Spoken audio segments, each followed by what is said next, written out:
बातम्यांमध्ये तुमचं स्वागत आहे। आपण या हेडलाईन्स बघितल्या आणि यामधलीच एक मोठी बातमी आपण बघणार आहोत।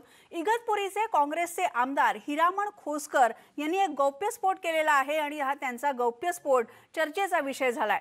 पाठिंब्यासाठी मला संपर्क साधण्यात आला असं खोसकर यांचं म्हणणं आहे, पण मी पक्षाशी गद्दारी करू शकत नाही, याबद्दल वरिष्ठांशी बोलायचंय असंही त्यांनी सांगितलं। पण हा फोन कुणी केला किंवा संपर्क करणारा कार्यकर्ता कोण हे सांगायला मात्र त्यांनी नकार दिलाय आणि यामुळे खरंच खोसकरांना कोणी संपर्क केला की त्यांची स्टंटबाजी सुरू आहे अशाही चर्चा सुरू झालेल्या आहेत। बघूया आपण हिरामण खोसकर काय म्हणाले। कार्यकर्त्यांचा फोन आला, परंतु 2-3 दिवस संपर्क झाला, मी त्यांच्याशी संपर्क साधला नाही आणि त्यांच्याशी चर्चाही केली नाही। ते घरी आले माझ्याकडे, त्यांनी सांगितलं आम्हाला आपल्याला भेटायचं आहे, थोडी चर्चा करायची आहे वरच्या घडामोडीसाठी। मी त्यांना स्पष्ट सांगितलं मी पक्षाशी एकनिष्ठ आहे, पक्षाने मला निवडून दिलेलं आहे आणि जनतेने निवडून दिलं, मी कुठेही कोणाशिवाय बळी पडणार नाही आणि कुठपर्यंत कोणापर्यंत जाणारही नाही। मी आज गेल्या 8-10 दिवसापासून सर्व नेत्यांना घेऊन संपन्नाना उदय भाऊ, संदीप भाऊ, गोरख भाऊ या ठिकाणी सर्वच नेत्यांना घेऊन झालेल्या नुकसानीचा गेल्या 1 तारखेपासून दौरा करतोय। लोकांचे झालेल्या नुकसानीचे पंचनामे काल आढावा मीटिंग घेतलं म्हणून यासाठी जे काही कोणी कार्यकारी असते त्या कार्यकारी कुठेही मी संपर्क साधला नाही आणि त्यांच्याजवळ गेलो नाही।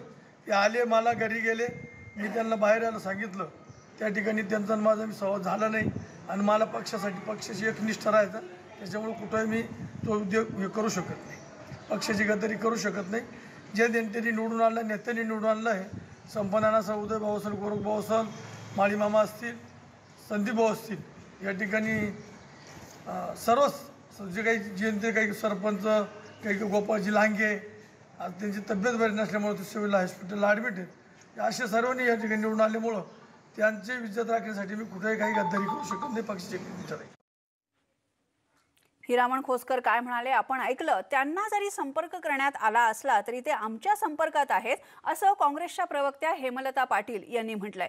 कर्नाटक सारखी स्थिती राज्यामध्ये निर्माण करण्याचा भाजपचा प्रयत्न आहे आणि त्यामुळे 50 कोटी रुपयांच्या पर्यंत ऑफर दिली जाते, हे अत्यंत घातक आहे असंही त्या म्हणाल्या।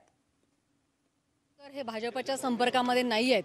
भारतीय जनता पक्षाने सत्तेमध्ये आपली मान रोवण्यासाठी आणि सत्तेमध्ये परत जाण्यासाठी काँग्रेस, राष्ट्रवादी आणि शिवसेनेच्या आमदारांना साम दाम दंड भेद या सर्व नीतींचा अवलंब करण्यास सुरुवात केलेली आहे आणि त्याच पद्धतीने हिरामण खोसकरांशी संपर्क केला गेला, त्यांना लालूच दाखवण्यात आली, परंतु हिरामण खोसकर हे काँग्रेसच्या सोबत आहेत आणि काँग्रेसचे सर्व आमदार एकत्र आहेत आणि एकत्र एका दिलाने आम्ही ही सगळी काँग्रेसची खिंड आम्ही सर्वजण लढवत आहोत।